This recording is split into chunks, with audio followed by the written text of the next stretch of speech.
Good afternoon. Welcome. Thank you for joining us for today. We've got our Doing Business with Liberty Mutual webinar coming up, and this is our first Doing Business webinar of the year. I'm Tom Brown, Senior Director of Economic Inclusion at the Chamber, and I have the pleasure of overseeing our economic inclusion portfolio, along with my colleagues Amber Haskell and Julia Chun, who manage the delivery of our Pacesetters initiative. While much of the attention focuses on the development of supplier diversity practices within our network of buyers, Pacesetters also aims to provide the best possible insights for minority-owned businesses to help them engage and partner with buyers like Liberty Mutual. Our Doing Business series is a key element of that, with this being our 16th in the series, and we're grateful to all of our corporate buyers for their participation, our program sponsor Eastern Bank for their continued commitment to this work, and of course to Liberty Mutual, who are not only presenting today, but they are also our first MBE Champion sponsor of 2023. Now, before I introduce today's speakers, I just have a couple of final notes, housekeeping if you will. Firstly, this webinar is being recorded and you'll be able to see it on our YouTube page shortly after the presentation. For those joining live, if you have questions, please submit them via the Q&A feature. That's on the right-hand side of the screen. And make sure you send to all panelists. Or if you like, you can email the questions to economicinclusion@bostonchamber.com. And I'm going to put as many of these questions to our fantastic panel at the end. So without further ado, I'm going to introduce our speakers. So we have Erica Gibson, Associate Vice President and Director of Supplier Diversity at Liberty. Erica joined Liberty in 2020 and leads the advancement of supplier diversity with a focus on developing and enhancing a strong pipeline of diverse supplier talent and connecting that pool of talent with Liberty's supply chain. Prior to joining Liberty, Erica worked at Hilton, leading their supplier diversity, responsible sourcing, and marketing procurement functions. She's a seasoned professional with legal and procurement backgrounds and has worked in both direct and indirect sourcing. She holds a Bachelor of Arts in Political Science from James Madison University and an MBA from George Washington University, as well as, if that wasn't enough, as well as a Certificate of Diversity and Inclusion from Cornell University. Welcome, Erica. Thanks for joining us. Secondly, we have Julie Aiello, the Supplier Diversity Program Manager at Liberty. Julie is responsible for the development, implementation, and execution of Liberty's annual multi-year program goals, with a focus on building positive relationships with diverse national advocacy organizations, as well as local, like us at the Chamber. She's been with Liberty for over 15 years and has held a variety of roles, ranging from buyer, financial analyst, contract manager, and supplier performance manager. So as you can imagine, is pretty well placed to speak about how procurement works generally and specifically at Liberty. So welcome, Julie. So there are our speakers. Like I say, please do add your questions to the Q&A function or send us an email. I'm going to go off camera now, and then I'll be back on to pose those questions to Erica and Julie. So Erica, Julie, over to you, and thanks again.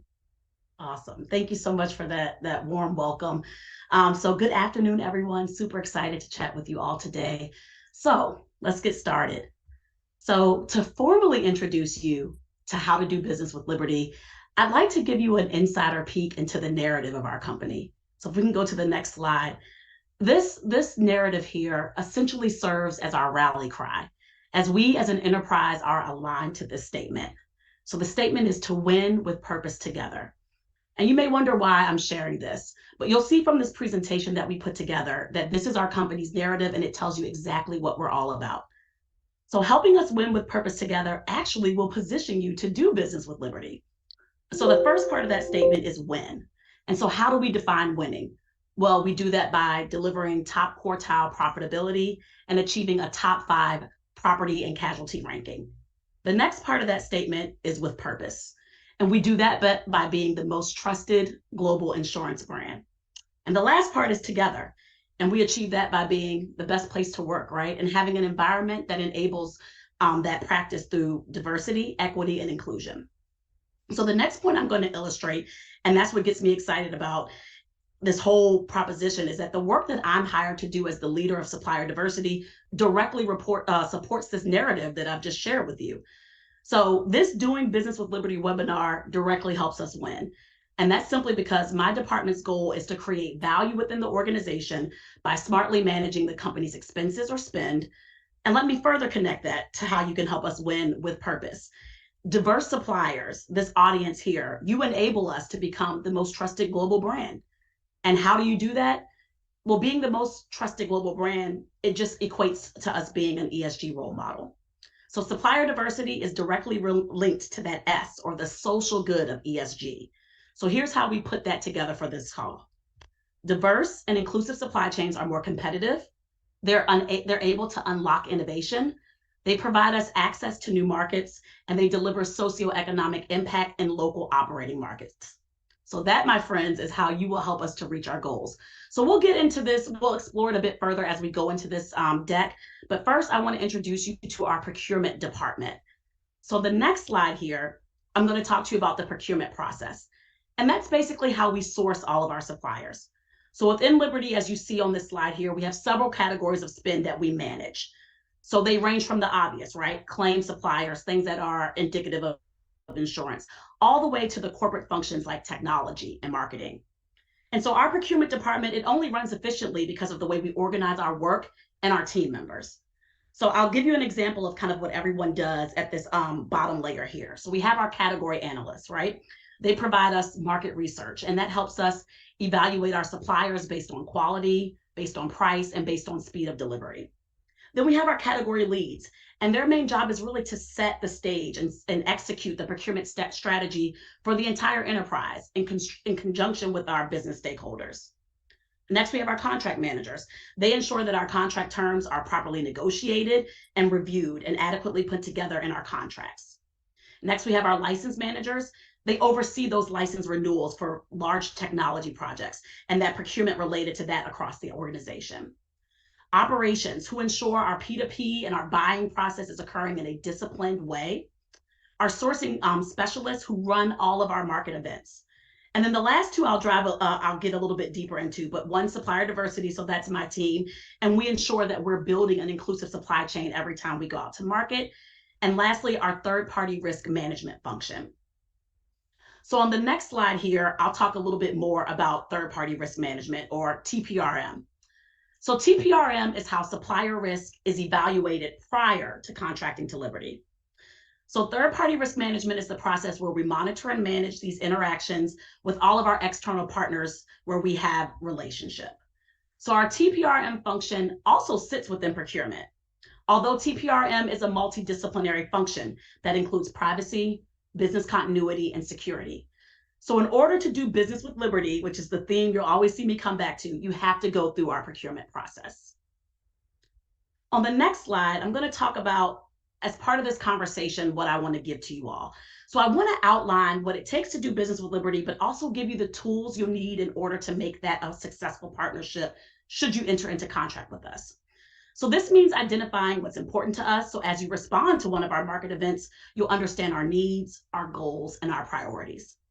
So as I mentioned earlier, procurement is directly aligned to Liberty's enterprise goal and that company narrative that I talked about. Our enterprise goals really consist of being a best-in-class procurement organization.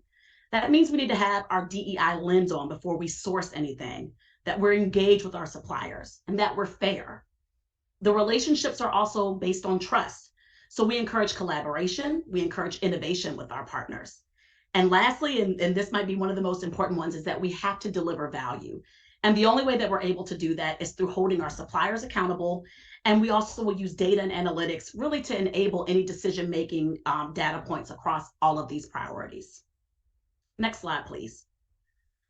Another thing I wanted to share with you is that once you do get a contract, how can you be successful, right? How can you grow the business even more?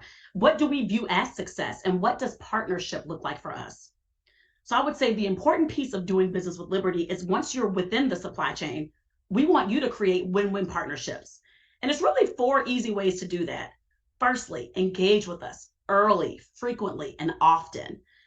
Also understanding our priorities, like I just talked about, and understanding the market, and then aligning your business practices with those. After you're able to really hone in on that, I think the next step is to create a strategic focus. So that allows conversations and that those dynamics to change as you bring in to us innovation and thought leadership in your space and in your areas of expertise. And lastly, I would say this is maybe the biggest one is focusing on the long-term relationship, not just focusing on that one individual deal.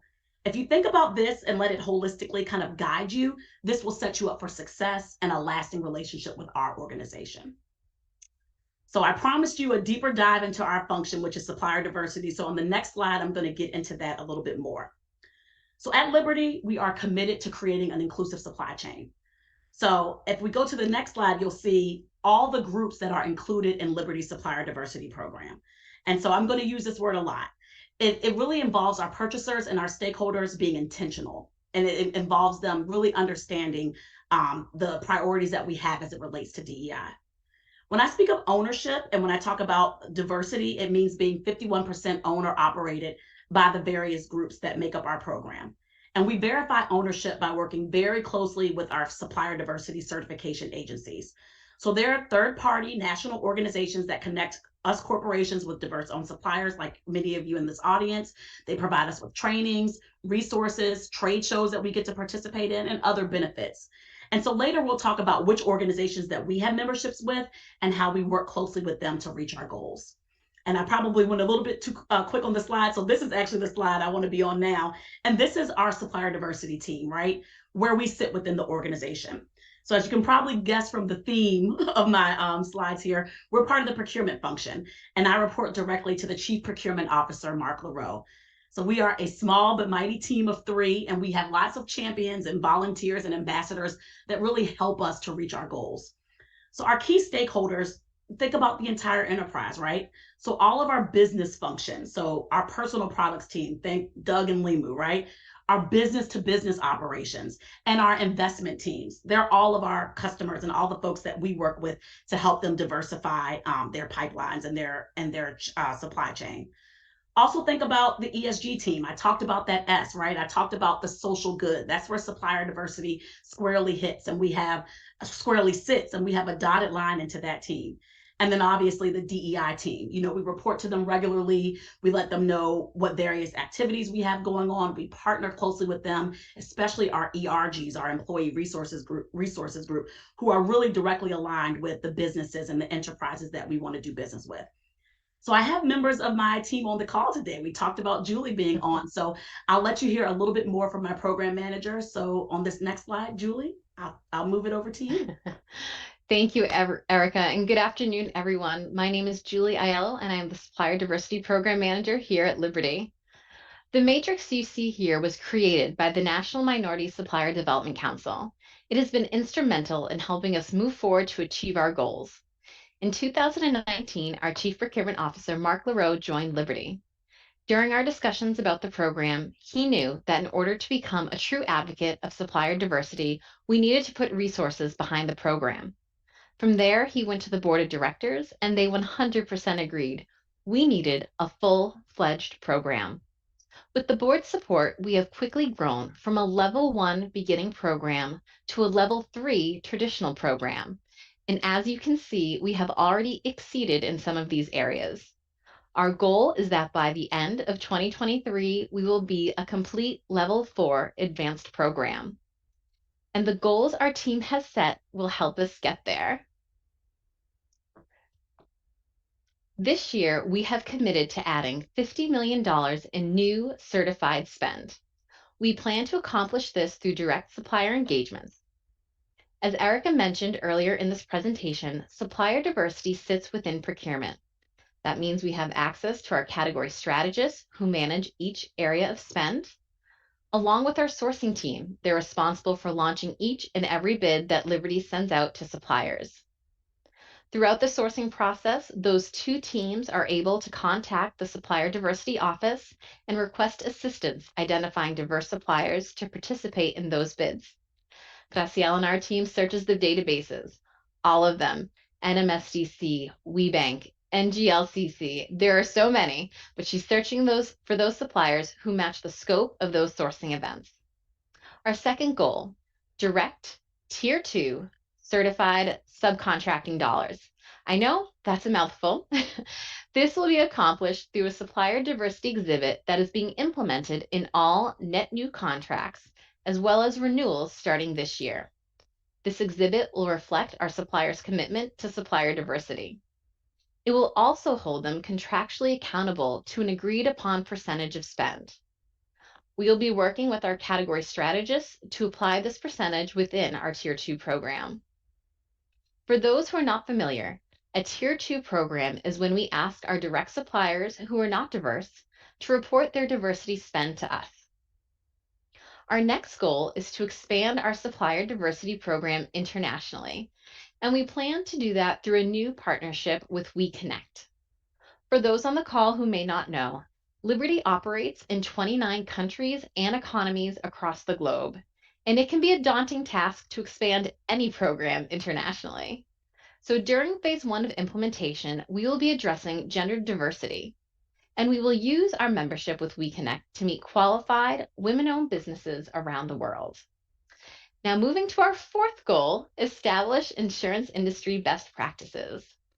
Over the course of my involvement with our Supplier Diversity Program, an easy observation that I made is the insurance industry is constantly grouped with financial services. And although we have many commonalities, there are enough hurdles that we felt the need to organize our own group. In September of 2022, Liberty Mutual launched the first ever insurance industry meeting. It was comprised of 15 supplier diversity peers across the insurance industry. Today, I am happy to share that we have monthly meetings with over 25 supplier diversity peers. Our goals for the group are clearly defined. Advocate for our industry. Coordinate and develop industry standards on reporting. Share suppliers in hard-to-source categories. These categories live within our claims organization specific to medical, property, and auto. And there are a few more, but that is just a small taste of what we're doing. And our fifth and final goal is to create a diverse supplier development program. But this goal is very important to us, so we created its own slide. This program empowers diverse and small suppliers through skills enhancement and is fundamental to the sustainable growth of these suppliers. There will be 3 key areas of focus: mentoring, access, and education. This program will enable Liberty to consider diverse and small suppliers that are ready to drive long-term value to its business. This will also aid Liberty in meeting diverse spend targets while bringing more innovation to our supply chain through responsible buying. Those are 5 big goals, and they are not easy, and it will take more than just our supplier diversity team to exceed them. And we'd like to share who some of those partners are that we're going to be moving forward with. So over the life of our program, we have joined over a dozen organizations that we partner with to advance our mission. These relationships make it possible to meet suppliers, expand our program, and to achieve our goals. And expanding our program can happen in many ways. And on the next slide, we'll show you one very exciting way that we can do that. We would like to invite you to attend our annual Supplier Diversity Summit. This year, the summit will be held in person at our Boston headquarters on Thursday, May 25th. We know this is leading up to a long holiday weekend, and we apologize in advance. So we will have a virtual option for those who are unable to travel. We invite you to join our Liberty team, top diverse-owned suppliers, and our employee resource groups for an afternoon of discussion centered around partnership, innovation, and growth. During the summit, we will have a panel moderated by Dr. Fred McKinney, a past president of the Greater New England Minority Supplier Development Council. And as of today, we are very excited to share our panelists. President and CEO of the U.S. Black Chamber, Mr. Ron Busby Sr., National President and CEO of the U.S. Pan-Asian American Chamber of Commerce, Ms. Susan Allen, President and CEO of the United States Hispanic Chamber of Commerce, Mr. Ramiro Cavazos, and President of the Global Women's Chamber of Commerce, the Honorable Dr. Susan Johnson Cook. We know that the panel is going to be amazing, and we are so excited to invite you to attend. At the end of the session, we ask that you stay and join us for our inaugural Pop-Up Shop and Mingle networking event. During this time, you will have the opportunity to meet with our category strategists and shop with some of our local diverse-owned businesses. And now I'm going to pass back over to Erica to share a little bit more of the great work that Liberty's doing. Thank you for that. So super excited. We hope you all can join us for the summit. We can't wait to really see you all there and let you all see kind of the work that's been happening and how we can help to continue to empower our local diverse businesses. So in continuing in our quest to be this most trusted insurance brand, we're on a sustainable procurement journey to enhance our sourcing process and manage our supply chain sustainable risk. So this year, we are launching our Sustainable Supply Chain Program in partnership with EcoVadis. So by joining forces with EcoVadis, what we'll do is tap into their powerful network of global sustainability ratings. So these ratings are obtained by companies who simply answer a survey, and that assesses their performance as it relates to the environment, labor and human rights, ethics, and sustainable procurement. So suppliers, back to our theme, who want to do business with Liberty, will take this EcoVadis assessment. After that assessment is complete, your business will get a sustainability scorecard. And what's awesome about these scorecards is that they're actionable, and Liberty will be able to use them when we're going out to market or assessing the overall risk of our suppliers. Not only that, but we can look at sustainability risk within our existing supply chain and make decisions and recommendations based off that data. And so I highly recommend this program, ultimately because this is one of the things that you can build once and use many.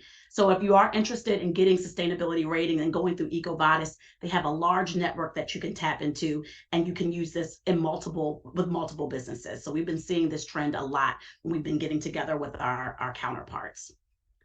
So the last slide here is, I'm hoping that what I did and what Julie did was that we provided you with a holistic view of what it takes to do business with Liberty.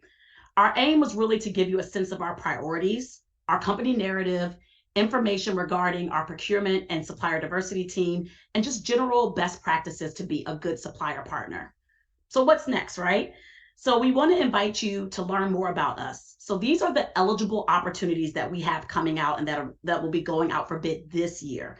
And while we welcome, we want to get to know you all. And on the next page, we'll share our contact information. What we really like to do is show you, here's what's coming up and what's at bat next. So if you have capabilities in any of these areas or have any questions about these, please reach out to us at the contact information that will be shown on the next slide, because we have an immediate need for these services. So wanted to make it relevant, wanted you to see what we have out there so that you can get a sense of that. So take a screenshot or whatever you need to do to see the upcoming opportunities, and let's connect further. So with that's all for us. I mean, we wanted to give you that nice overview. So Tom, I'd love to turn it back over to you, and we're happy to have any questions about what we just presented. Thank you both. That was fantastic. We always speak about humanizing supplier diversity and for people to see who is it that does the work. And having worked with you both for a year or so now, I know that human element is absolutely there. So thank you for that, and for the behind the scenes on your workings and how this all fits internally. And I wanted to kind of pick up on a point you made on maybe the second slide, which is having Liberty be one of the best places to work. And I just wanted to get your kind of thoughts on how supplier diversity efforts and colleagues seeing different businesses, knowing that Liberty is using diverse businesses. What does that mean internally? How have you seen that be really important, to your colleagues? I love that. That's a really good question. And it kind of brings me back to when we were working with our teams, and we were working with our teams to really understand what our communications brief would look like and kind of how we would present ourselves internally. And so, and it was interesting because the value proposition that we immediately had was, oh, we want to make a more inclusive and diverse supply chain. But what ultimately came out, they said, well, we need to also let folks know that we're doing this because this helps make us become a great place to work. And I was like, oh, I never thought about it that way. And so your question is spot on, right? Because now we started including that line, wow, these are our main goals. We want to ensure that we bring equity and that we help, reach various populations and communities economically, right, by doing business with them. This is also something that people who want to work for the company, it's something that they look forward to and that they value. And so that's kind of a third line in our communications brief and our strategy is like, and this also makes us a great place to work. So I don't know if I had thought of it in that way before, but you're spot on with that question. And it's absolutely true. It's a part of how we market ourselves and how we really show that we care about what we're doing. Because it's one thing to hire in DEI for talent, right? Which is amazing, and we want representation all throughout the ranks of the organization.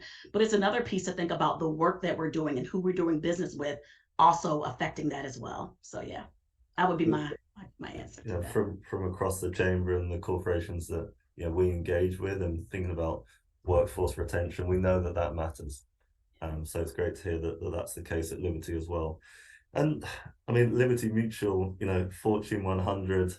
If I'm a smaller or more fledgling, entrepreneur or minority-owned business, have I got a chance with Liberty? What's my route? Is it tier 2? I guess what can you say to those who might see Liberty and the huge brand, but still want to do business? What would be the message? So I love that question. That's a really good question.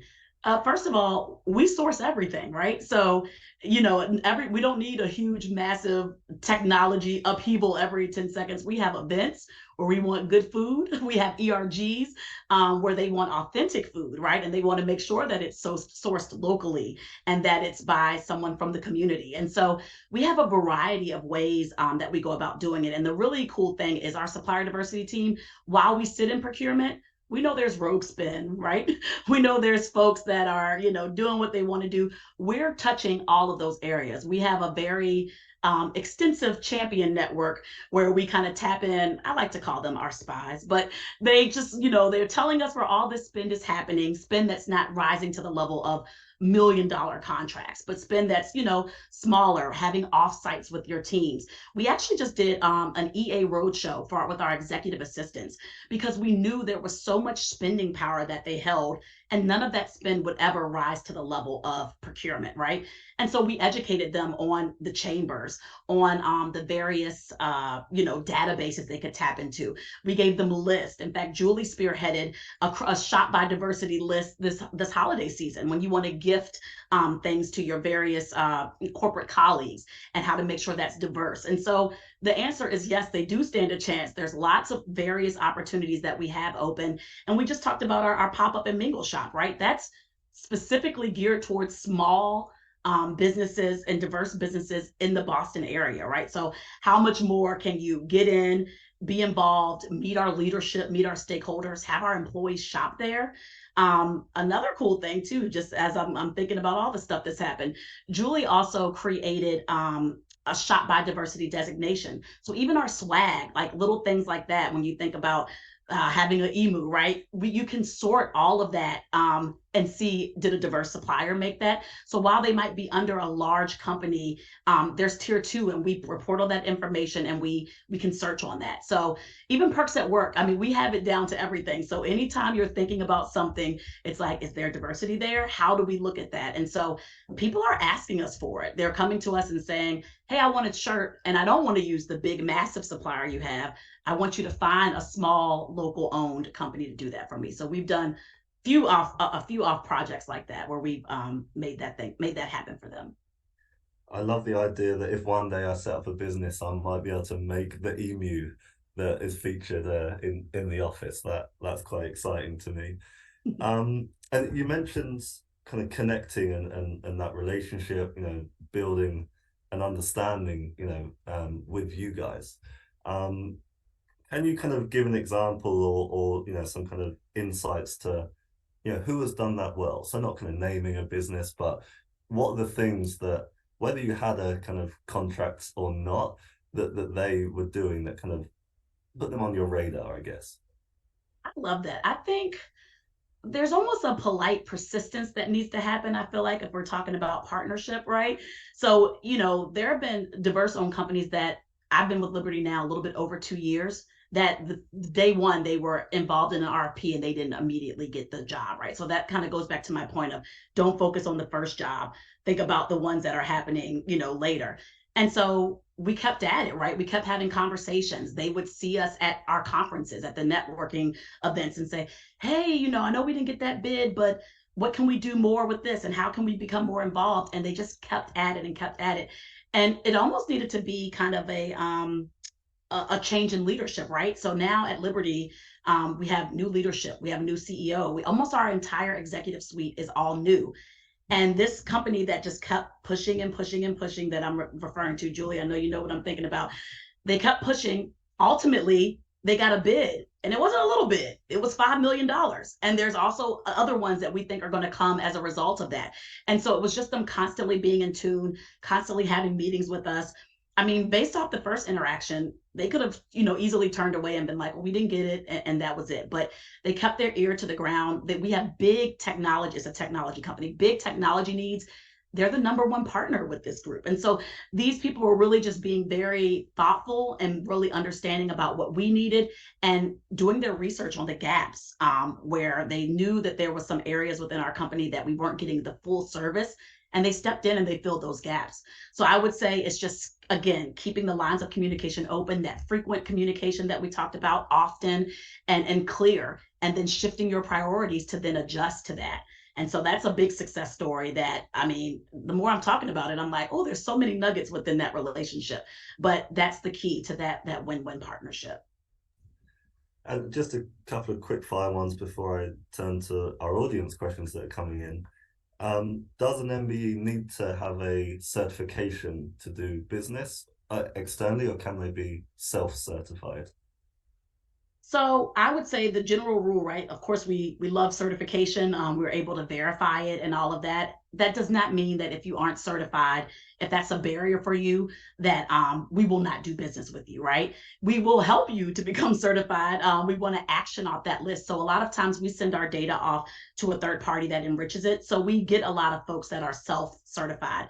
And actually, in a couple months, we're going to be hosting a Demystifying the Certification webinar to really help suppliers understand, okay, should I do this? What's the benefit? What's the upside of that? So providing them that education so that they understand the benefits of it. But again, we don't want to be another barrier to a small, diverse owned business, right? So it's definitely not a, no, we won't do business with you. It's just a more, hey, here's some education, and here's how. Our goal is to a support ecosystem. So how can we help you do business with more Fortune 100s? Certification is one of those keys that helps you do that. That's really useful. And I think the reference to other corporations too, I think that's a really useful tip. I'm going to turn to a question from the audience, which is really, I guess, and I'm going to layer my own one on this, kind of what's the first step? So is it to visit the website? Is it to contact you or someone from the team? If there is that appetite, what would be the first step to engaging? I'm going to turn that to Julie because she's often that first step in the process. So go ahead, Julie. I'll let you take that. Thank you, Erica. Thank you, Tom. And thank you to the person who asked the question. Yes. So the first step is to really register on our website. The link was in the presentation. I think we can put it in the chat as well to register onto our online supplier registration portal. We're going to get that form, we're going to look at it, and we're going to share it with our category teams. And as I mentioned in the presentation, when we're going out to bid, we're looking at those databases that I mentioned, NMSDC, WeBank, but we're also looking at those supplier profile forms. We want to see who are the suppliers that took the time to register that want to do business with us. And we're going to send them off to our category teams to see if you fit the scope, if you can be included. So filling out the registration form is really the first step. I'd just like to piggyback a little bit and add on to it, especially for those, the ones that we just posted, right? Those events. shoot us an email too, right? Like if you have capabilities in that space, we'd love to have kind of a pre-vetting session, and Julie participates in a lot of those too, where we kind of talk to you before you talk to the team to just kind of give you some training, some background, some context, understanding your capability and skills as well too. So specifically for those ones that we're ready, that we're about to go out to bid for, we'd love a quick email too. Yeah. I think that kind of prep, can be really useful, and I think can certainly support some who maybe haven't, filled out an application or gone for, some business like this, to have that confidence to pursue it, knowing that, they won't trip up on the first hurdle because you're going to support them to do that. So I think that's excellent. Another question was around knowing when an RFP is going live or when an opportunity is coming up. Is it that if you're registered on the portal, that you'll then be notified, or is there a way of finding out what RFPs are coming up? Julie, you got it? I can take it, sure. Yeah. So we don't post them typically on any type of portal. The registration form is really the best way, or contacting us. But to Erica's point, we sit with procurement, we sit with those strategists. The persistence of reaching out to us and having those relationships. I think it was Mr. Hurst from the Greater New England Council who said it best: make relationships before you need them. Make those friends before you need them, because there are plenty of diverse suppliers that I have monthly calls with that I'm starting to interject them into our categories because we didn't need them in the past, but we need them now. So really it's keeping up with the relationships. We'll let you know if there is an opportunity, but if there's not, we're not going to shut you out. We're going to continue the conversation with you. We want to keep, contact with you, knowing what you're doing. Do you have any new capabilities? I had a call today with someone who's working with EcoVadis. They launched their own program, and I said, I'm going to be calling you in a couple of months. So, there's other ways we can work together in many ways, and it's really just keeping the conversation going. That's great. And we've had a question from a commercial cleaning business who asks if they're certified as a small business, is that still one of those who you want to hear from? Obviously today, and with the Pacesetters program, we're speaking about MBEs, based on the Color of Wealth report and the context there. But yeah, just to kind of answer that question directly, is small business certified one of those categories that you're looking at? Absolutely. We do measure small business as well. So yes, we definitely want to see the certification, and we count that as well. Yes. And in terms of that engagement point, I just want to kind of stay on that for a second, because again, what we hear from across the Pacesetters network is around the relationship building, and almost you never know what's going to come up. And when it does, it's useful to already have the ear of the team. When you mentioned that you're kind of moving up a level with the NMSDC's kind of tiers there, has any feedback from the MBEs who you've been working with, contracting with, or simply having those initial discussions with, has that helped some of that thinking and kind of what you need to do to not just fit in a graph or a table, but truly to embed some of that learning from the MBE perspective? You got good questions, heavy hitting ones. I would think that the feedback that we get is often, around opportunities. It's often around engagement, et cetera. So one of the things, if you think about the NMSDC matrix, it doesn't say it, and maybe in a few of them, but it lends itself to technology, better technology, right? So it's talking about having an enterprise-wide dashboard that you're able to access and see. And so it's really helpful because we are very manual, and this year we are embarking on a modernization of technology. And so we talk about like tier 2, right? That's one of the goals that Julie talked about. We're actually going to have software now, so it's not going to be us pulling all of this information in from Excel spreadsheets. And these suppliers might say, well, I don't care that you guys are not using a spreadsheet anymore, but it's relevant, right? Because we're contractually obligating our big suppliers to do business with small, diverse-owned businesses directly on Liberty projects, and we're holding them to a percentage. and we can actually track it, and we can talk to them about it in MBRs and be like, you're not doing it. And so again, by us having more technology and fitting in these buckets, it seems like, okay, we're doing this and we're better now, but it really does help us. Also, categories that have been very hard to source, very hard to measure. We talked about certification earlier. There's a self-certification piece in that technology now. So you're able to sign an affidavit and say, I do swear that I am this person and that. And so again, we have that information available. We're able to action off of it. So I would say all of those efforts. We're also really working to just have a better sense of our data, right? Data, if you get garbage in, you're going to get garbage out. And so even our registration we just talked about, right? That whole process is going to also be in that tier 2 tool, right? So we'll have an automated registration that we can create workflows from. And so the feedback, although it's not, hey, would you guys upgrade your technology? The feedback is a frustration, right? From the lack of technology. And so these are all things that this matrix is helping us to improve, and it'll ultimately help the MBE's relationships with us, because now we can make data-driven decisions, which is always my favorite. I think I said it 3 times in the presentation. I love to make a data-driven decision, and we'll be able to do that now with the technology that we have.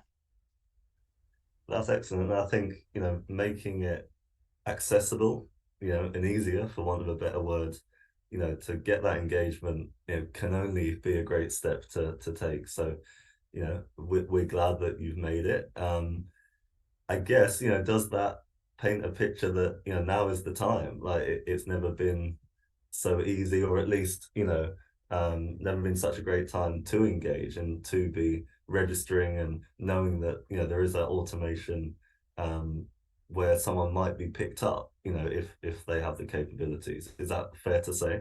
That is fair to say, for a variety of reasons, right? Now is the time. We have this narrative that we've never had before. So this with purpose, together, winning, all of that, that's one piece.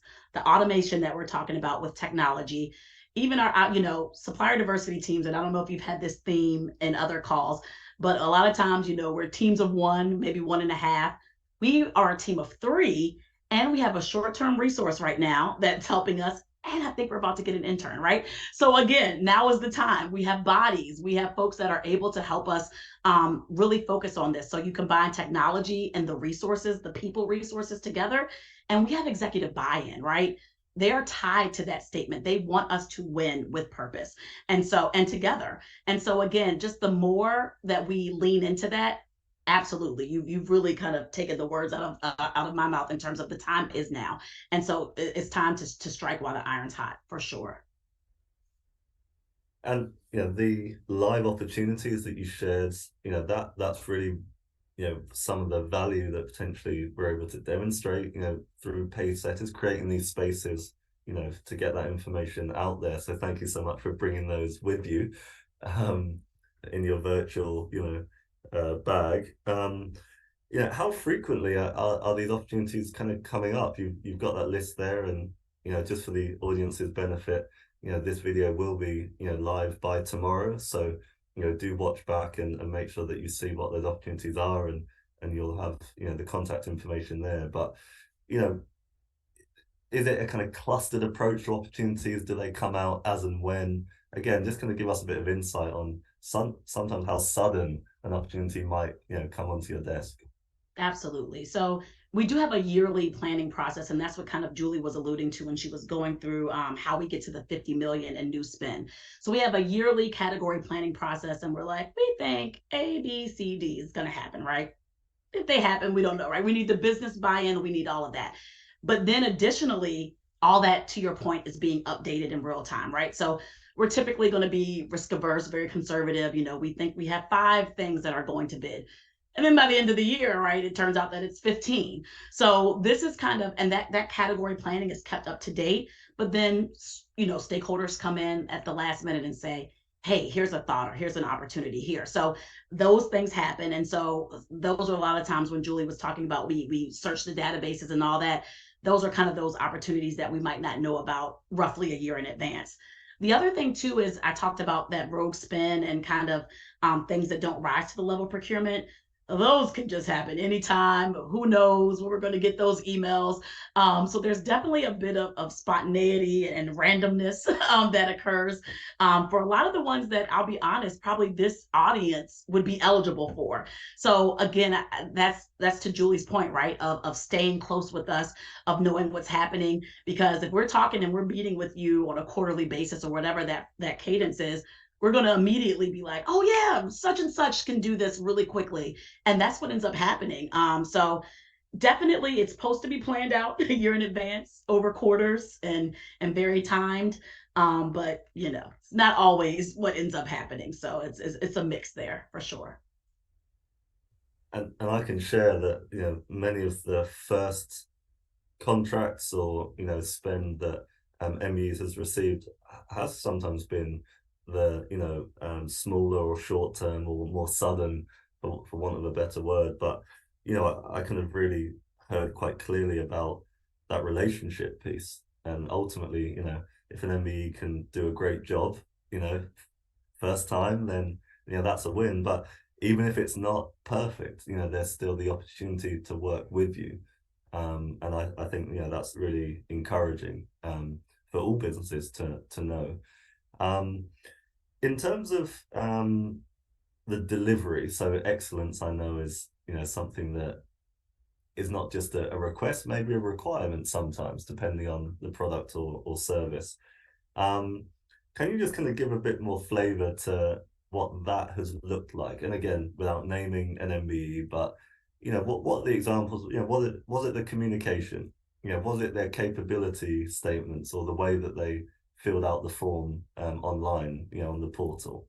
Was it their presentation, if they came in to see you? Was it all of the above? I was gonna say, Julie's been here for a while, so maybe I don't know if you have one that sticks out in your head that you want to kind of throw to that's been a shining example. I'll say, well, we just had one, I think, at the end of the year. We had one of our employee resource groups reach out to us. They wanted to put together a holiday package as a thank you for some of their employees. And they came to us, and there's a company that's been trying to do business with Liberty. And what they did was they sent the internal person at Liberty, they sent the supplier. I don't know if I can name the supplier, so I'm not going to say their name. They sent the supplier their logo. They wanted a variety of shirts and mugs and stickers and laptop swag. And this supplier, this MBE, knocked it out of the park. First time doing business with us. I had a call with the stakeholder at the end to see how it went. They had a beautiful box. They had all the LIDA stickers and information, one of our ERGs, and they just worked hand in hand. And it was a relationship that we've been trying to implement. And it just didn't happen. I think at some corporations, and I know it happens here, is sometimes you want that one supplier. You want the one supplier that's going to do really well or really bad. And we were able to bring in this supplier. It was a small project and they did a phenomenal job. And now the other ERGs want to do the same thing. They want to have customized gift boxes. They want to use this minority owned business. So, like I said, keep the relationships going. We might say no today, but that doesn't mean it's going to be a no tomorrow. I think that's a great message to share. And I guess in terms of the tier 2 spend, I almost hear that maybe is an opportunity now as well in this present time. Now that's going to be measured and you're really kind of pushing that. Again, does that speak to this moment that we're in, where it's time to kind of reach out and engage? Absolutely. I meant to say that earlier, actually. So I'm glad you brought that back around when you were talking about, hey, I'm small. Tier 2, I don't know why people put their nose up at or whatever it is. Tier 2 is a viable, excellent way. I know people who are millionaires of being a tier 2 supplier for the government, for major companies, with the government, the federal government, that, it's prime and subcontracting. This is the same thing. We have big suppliers who want to make us happy, who also are on their personal DEI journeys as an organization. And so they want to subcontract. The areas that I think about too, maybe, and you think what Liberty for, right? The commercials. Think about our marketing team. We have massive firms, right? but they're looking for production crews and directors and all of this, that they subcontract all that stuff out. It's all of these entities. Maybe they're SAG affiliated or not, but maybe they have some non-union shoots. Who knows what it is? Maybe it's photography. We also do some very old school stuff like direct mail and things of that nature.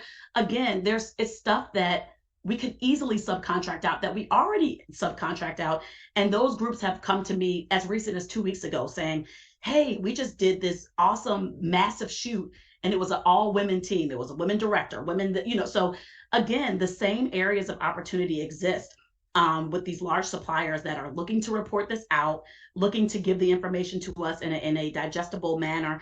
And not even that, we want it to be direct. So I don't know if people know the difference between direct tier 1 and indirect. So indirect is kind of when you're doing something and it kind of goes to the benefit of everybody, and they kind of do a formula and you get 1/4 of the percentage of the spend.